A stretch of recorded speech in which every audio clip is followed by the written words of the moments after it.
Adapun di dalam ajaran tasawuf jemaah sekalian, sebagaimana disebutkan oleh Syekh Rabi' bin Hadi Al-Madkhali dalam kitab beliau Haqiqatus Sufiyah fi Dhaw'il Kitab wa Sunnah, hakikat tasawuf di dalam kacamata Al-Quran dan Sunnah. Adapun orang tasawuf, mereka itu mendoktrin, artinya menyampaikan sebuah pemahaman yang sangat menyimpang kepada murid-murid mereka. Apa itu?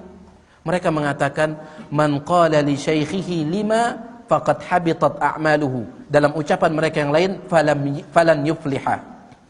Barang siapa yang bertanya kepada gurunya, kalau antum dalam ajaran tasawuf, kalau guru antum menyampaikan sebuah ucapan, antum nanya, wahai ustaz, ada tidak dalilnya ucapan antum itu? Siapa yang bertanya seperti ini kepada gurunya, faqad habitat a'maluhu, maka semua amal perbuatannya hancur.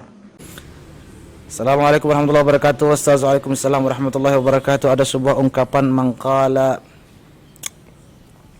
5. Oh, begini, ini yang benar, mangkala li syaikhihi 5 lam yuflih abada. Ya, kalau ada redaksi lain tidak masalah. Yang penting maknanya, barang siapa berkata why atau kenapa atau kok kepada gurunya, dia tidak akan beruntung selama-lamanya, dia tidak akan selamat selama-lamanya. Kan ngeri sekali ya. Ya sebenarnya kalau dipahami saklek ya ngeri lah, dan memang tidak seperti itu. Redaksinya begitu memang, secara tekstualnya begitu, tapi kontekstualnya tidak. Kontekstualnya adalah protes, kontekstualnya adalah sul adab, melawan, membantah itu. Dan tasawuf ini kan, kalau saya boleh lanjutan, ini ungkapan para sufi ya. Ini lanjutan soalnya, seorang ulama Wahabi mengatakan bahwa ungkapan itu berasal dari ajaran tasawuf. Memang orang-orang yang berakhlakul karimah saja yang mengajarkan akhlakul karimah. Yang tidak berakhlakul karimah ya mengajarkan permusuhan, mengajarkan mengumpat, mengajarkan menyalahkan orang. Nah itu seperti itu. Menyalahkan itu bukan orang yang berakhlakul karimah. Alhamdulillah. Orang sufi tidak. Orang sufi mengajarkan cinta, mengajarkan akhlak. Disebutkan dalam pertanyaan ini, dan itu menyimpang dari akidah Islam. Dalam pengajian lain juga tiang mendengar bahwa mereka menyebut bahwa tasawuf itu bid'ah yang sesat, dan dengan pemahaman mereka bahwa kalau ada orang yang bertasawuf sampai tingkatan ma'rifat, dia akan terbebas dari syariat. Bagaimana pandangan Ustaz dalam hal tersebut? Pertama, ini ada beberapa sub pertanyaan. Ini sehat ya? Tapi jam 10 yang sehat ya? Tidak apa-apa lah. Ini juga sehat insyaAllah. Saya tidak hanya mengambil sehatnya, tapi saya mengambil cerah muka saya dibanding di dalam. Mari kita, mana Feni, mana, tidak apa-apa sih. Pada nengap di rumah juga tidak apa-apa. Bismillah. Allahu Akbar. InsyaAllah tabarakallah. Taib.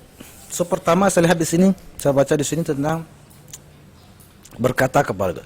Di situ bukan berkata kepada gurunya, why, kenapa Syekh? Masa justru kita harus bertanya. Kan ulama dalam Al-Quran saja disebutkan fas'alu ahla dzikri, bertanyalah kepada ahli zikir. Dan orang-orang sufi itu ahli zikir sesungguhnya. Ya kita bertanya, memang kita harus bertanya kepada mereka. Di sini bukan maksudnya bertanya, tapi sekali lagi protes, keberatan, melawan, membantah. Kok sudah begitu? Padahal kan sudah guru ke saya, masa sudah begitu? Nah, hal-hal yang tidak etis begitulah. Dan itu memang itulah akhlak, itulah tasawuf. Itulah adab bagaimana kita sama guru, sama orang tua juga begitu. Ya coba Anda misalnya siapapun yang menjadi guru silahkan. Bayangkan saja kalau muridnya ngeyel, suka melawan, kan pasti paras itu. Ini kurang ngajar murid saya ini, kan pasti begitu.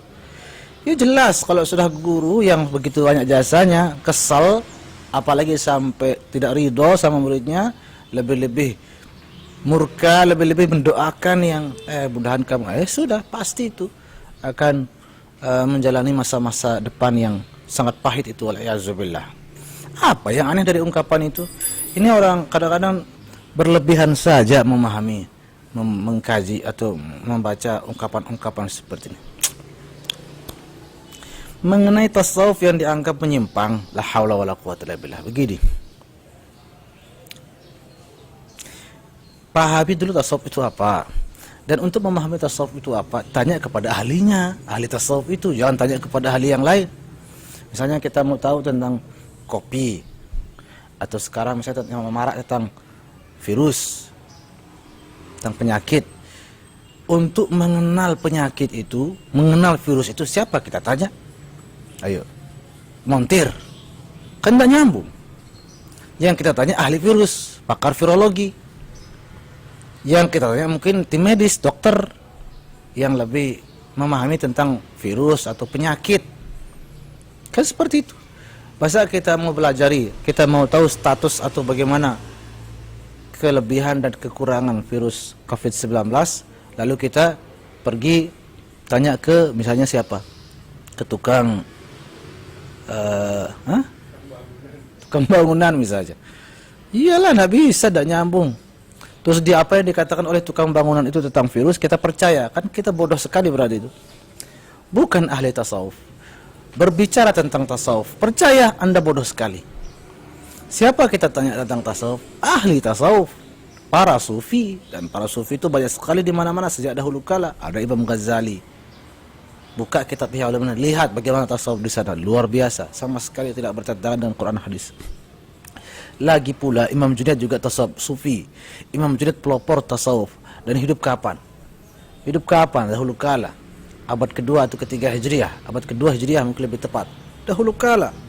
Dan pengikutnya banyak. Dan beliau diakui, dibenarkan diikuti oleh para ulama. Lah siapa Anda yang baru-baru kemarin sore lahir menyalahkan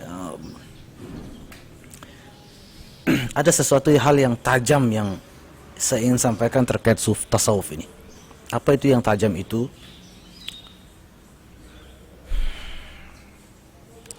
Fakta ini, bukan mitos. Semua ilmu yang sampai kepada kita, ilmu qiraat, ilmu hadis, ilmu fikih, ya terutama Quran dan hadis. Semua ilmu-ilmu itu sampai kepada kita melalui sanadnya, ada sanadnya. Tidak ada sanad, tidak mungkin sampai kepada kita. Ada transmitternya. Hampir semua atau mungkin 89% sanad-sanad yang mengantarkan ilmu-ilmu Quran dan hadis kepada kita dari Rasulullah SAW sampai kepada kita itu tidak luput dari orang-orang sufi. Sampai-sampai Imam Nawawi kalau mau menunjukkan kekuatan satu riwayat, beliau menyebutkan salah satu perawinya itu beliau mengatakan kana sufiyan. Jadi ketika para ulama ingin memuji seorang perawi, memujinya bilangnya apa? Kana sufiyan. Ini si perawi ini sufi. Jadi sufi itu sesuatu yang tinggi, sesuatu yang dapat dipercaya, sesuatu yang, dan beliau-beliaulah yang mengantarkan ilmu-ilmu itu kepada kita. Selain itu beliau-beliau yang menyebarkan Islam di mana-mana, termasuk di Indonesia, di tempat si orang yang ngomong itu hidup sekarang. Orang-orang sufi yang kalau tanpa beliau mungkin dia entah Buddha atau Hindu agamanya. Orang yang ngomong itu. Bukan hanya di Indonesia, buka sejarah, buka mata, ya. Di Somal, di Nigeria, di Libya, di India, hampir di semua negara di seluruh seantero dunia ini Islam tersebar itu oleh tangan-tangan kaum sufi. Sekarang kalau kita bilang sufi sesat, berarti apa? Kita secara perlahan membentuk generasi ke depan yang akan mencampakkan semua ilmu-ilmu agama yang ada. Kenapa? Karena kita sudah menanamkan di dalam mereka sufi itu sesat. Dan ketika mereka kelak menyadari bahwa yang menyampaikan ilmu-ilmu itu semua adalah orang-orang sufi, orang-orang sesat, maka dicampakkan semua ilmu itu. Semua ilmu Quran, semua ilmu hadis akan dibuang. Semua Sahih Bukhari, Sahih Muslim akan dibuang. Kenapa? Karena para perawinya banyak yang sufi. Itu kalau kita bilang sesat sufi itu berarti maudhu, bahkan dhaif semua hadis-hadis, banyakkan hadis yang ada. Ilmu-ilmu yang sampai kepada kita lewat sanad-sanadnya juga ilmu sesat semua. Kenapa? Karena di dalam sanadnya itu banyak perawi yang sufi yang sesat. Kan seperti itu. Haula wala quwwata illa billah. Mudah-mudahan Allah Subhanahu wa taala memberikan hidayah kepada kita semua.